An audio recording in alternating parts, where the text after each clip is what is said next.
behind the man of the content. Dapur Ngeh. Yes. Sejarah awalnya terbentuk Dapur Ngeh. Komentar banyak hujatannya. Yang dihujat Anies. Oke. Lah sementara yang bangun kan Pak Anies kan. Nih gue jadi bingung. Loh, kok orang sudah bekerja lu hujat gitu loh. Capres dengan alasan gemoy dan bukan karena latar belakang dan rekam jejaknya. Nah, yang aku tahu Gen Z yang sekarang termasuk generasi milenial yang seangkatan aku orangnya kritis-kritis. Jadi kita sebagai pemilih tuh harusnya tahu visi misi calon pilihan kita itu kayak gimana, bukan sekedar gimmick, bukan sekedar yang ditampilin di luar, tapi pemikirannya tuh apa? Karena kan kita milih pemimpin kan. Untuk para anak muda di seluruh Indonesia, baik itu milenial, Gen Z, mari kita song-song pemilu 2024 dengan memilih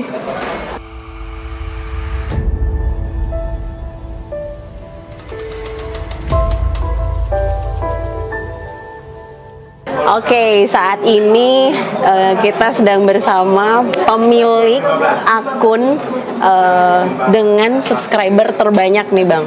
Terbanyak ya. Terviral. Masa? Dan kita mau tanya-tanya langsung sama orangnya, behind the man of the content.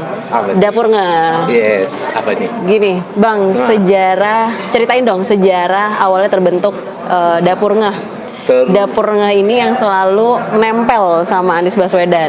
Gimana nih Bang? Coba dong cerita. Terbentuknya Dapur Ngeh. Awalnya terbentuk gimana ya? Kayaknya nggak sengaja juga ya. bukan ya. Kan gini. Oke. Awalnya gue bikin konten ya sekedar memang benar ya gue masak awalnya. Cuman habis masak, jadi gue ngerasa nggak kuat ngejalanin, yaudah lah gue istirahat kan. Nah terus pertama gue nih Sudirman Jakarta kan, gue coba nih walking kan, walking street. Udah gitu gue ngerasa oke nih bagus nih, gue coba jalan. Nah dari komentar itu komentar banyak hujatannya, yang dihujat Anies. Oke. Lah sementara yang bangun kan Pak Anies kan. Nih gue jadi bingung. Loh, kok orang sudah bekerja lu hujat gitu loh. Gue nggak habis pikir nih. Di masa-masa itu gue ngelihat jarang banget ada YouTuber yang memblow up Anies kan. Oh, oke. Iya kan. Pokoknya beliau itu serangan datang bermacam-macam ini, dari nggak bisa kerja, gubernur, macam-macam bla bla ya kan. Jadi gue pikir nih, apa mungkin seperti ini? Gue pengen pembuktian secara langsung gitu kan. Kalau dia nggak bisa kerja, kok bisa dia bertahan jadi gubernur? Kok jalannya ini bisa bagus gitu loh ya kan? Akhirnya gue butuh pembuktian.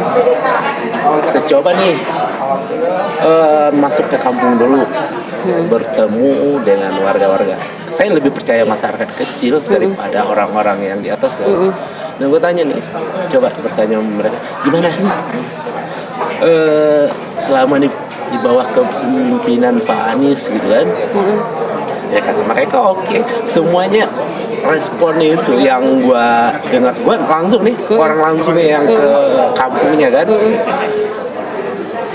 Untuk respon mereka itu kalau 100% itu 80-nya milik Pak Anies. Oh, benar. Okay. Ini enggak, gua bukan no fake ya, bukan settingan ya. Okay. Kalau nggak bisa boleh dicek langsung ke YouTube, bawah scroll YouTube kan, nggak ada settingan, no apa-apa, langsung. Udah. Itu yang pertama. Ya udah, gua ngerasa ini orang nih oke kerja terus hujatan terus datang. Iya dari berbagai pembangunan apa segala macam. Akhirnya ya udah deh gua coba lagi nih. Kayak apa semuanya pesapan gitu kan katanya nggak berfungsi, apalah banjir. Memang gue datangin. Yang gue lihat ya berbeda jauh dari yang diisukan. Ternyata beliau orangnya tepat untuk kita pilih gitu loh. Siap. Itu yang kita dukung. Terus gimana strategi abang kan sebagai penggiat konten kreator nih, gimana strategi kedepannya untuk turut memenangkan Anies di 2024? Kalau strategi saya sih, saya kalau dibilang strategi, saya nggak punya strategi khusus ya. Saya akan menyampaikan kinerja beliau aja, apa yang beliau lakukan selama ini, iya kan? Apa hal yang ya pokoknya intinya hal-hal yang telah beliau kerjakan akan kita blow up. Terakhir, ajakan buat teman-teman senior, junior untuk mendukung Anies Baswedan. Kalau buat saya nih buat teman-teman nih yang di luar, ya harusnya itu kalau menurut gua baca gitu ya kan. Baca. Oke. Baca. Soalnya itu yang lebih penting. Jangan lu makan isu apa-apa yang lu makan, iya kan? Jangan kita pakai dari satu media. Kita cari perbandingan medianya. Anies gini, oh iya benar apa enggak Anies gini? Ya oke, kayak kemarin yang di JIS. Kan sekarang ini lagi bertebaran nih, lagi nih. Stadion Anies banjir katanya. Banjir. Dan mereka kan nggak ngebaca nih, entah mereka atas dasar sakit hati atau gimana, memang dendam banget kan ya, pokoknya Anies harus salah, gitu loh. Intinya mereka itu harus cari tahu penyebab banjir itu kenapa. Iya, sebelum diganti rumput, oke aja kan, nggak pernah kita dengar. Betul. Nah itu dia, salah satu hal gitu. Siap. Ya, Bang. Oke. Thank you, Bang. Demikian kalau kita mau perubahan, kita berarti harus mendukung orang yang membawa perubahan tersebut, gitu ya Bang, betul. supaya kita bisa punya masa depan yang lebih baik dan lebih cerah. Betul. Satu lagi nih pesan. Apa?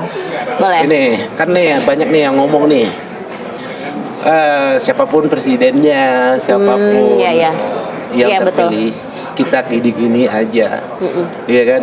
Lu nggak kerja, lu nggak makan, jangan gitulah. Iya. Ya, kebijakan itu yang berpihak ke kita enggak. Kalau berpihak kebijakan ke orang lain, kayak yang ini, kayak sekarang, ntar lu nangis. Oke, thank you Bang. Halo teman-teman, sekarang aku lagi bersama dengan Mas Abi. Mau nanya-nanya soal kaum milenial dan Gen Z yang memilih capres dengan alasan gemoy dan bukan karena latar belakang dan rekam jejaknya. Menurut Mas Abi gimana?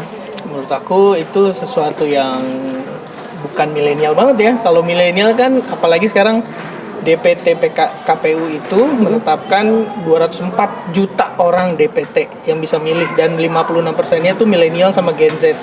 Nah, yang aku tahu Gen Z yang sekarang termasuk generasi milenial yang seangkatan aku orangnya kritis-kritis. Jadi kita sebagai pemilih tuh harusnya tahu visi misi calon pilihan kita itu kayak gimana, bukan sekedar gimmick, bukan sekedar yang ditampilin di luar, tapi pemikirannya tuh apa, karena kan kita milih pemimpin kan, jadi orang yang harus tahu masalah, orang yang bisa jawab masalah, solusinya juga bukan cuma janji-janji gimmick, tapi janji-janji yang bisa direalisasikan. Oke. Pertanyaan selanjutnya, ajakan buat teman-teman milenial lainnya supaya mau mendukung perubahan. Ya, sebenarnya kalau ngomongin soal perubahan kan sebenarnya bisa jadi ingin melanjutkan dan mengoptimalkan yang sudah berhasil dan sudah bagus. Jadi menurut aku teman-teman jangan khawatir dengan hal-hal yang bisa mendorong teman-teman ragu ini sebenarnya bisa berubah apa enggak ya. Tapi yang penting sesuai dengan niat dari perubahan itu sendiri, yaitu perubahan mindset atau cara pikir supaya bangsa Indonesia itu kemakmurannya dirasakan oleh semua. Makanya teman-teman harus yakin yang dilakukan ini bisa jadi adalah melanjutkan dan mengoptimalkan, tapi dengan cara yang lebih baik, bermartabat, dan pastinya memberikan kemakmuran bagi semua. Oke, jadi kita harus mendukung perubahan supaya masa depan kita juga berubah menjadi lebih cerah dan lebih baik, gitu ya Mas Abi ya. Sukses terus buat Mas Abi di kapal besar Timnas Amin. Sebenarnya Sukses. ya, terima kasih. Sukses memenangkan Amin. Siap. Terima kasih. Saat ini saya sudah bersama salah satu jubir milenial Anies, Ketua Umum Smile juga. Smile itu apa sih kok? Suara milenial Anies dan Caimin. Oke, kita mau tanya-tanya sedikit ya kok. Boleh, Hana. Kenapa Koko milih Anies? Karena sudah sejak lama mencintai Pak Anies semasa beliau menjabat gubernur sampai sekarang beliau ingin menjadi presiden. Tentunya kita harus mendukung apa yang sudah beliau kerjakan di Jakarta harus bisa diteruskan di seluruh Indonesia, pembangunan, ekonomi, dan tentunya kesejahteraan rakyat Indonesia. Oke, kok ajakan teman-teman milenial lainnya untuk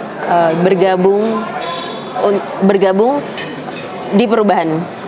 Ya, untuk para anak muda di seluruh Indonesia, baik itu milenial, Gen Z, mari kita songsong pemilu 2024 dengan memilih Pak Anies Baswedan dan Caimin untuk perubahan Indonesia yang lebih baik lagi, adil dan makmur, tentunya juga rakyatnya sejahtera.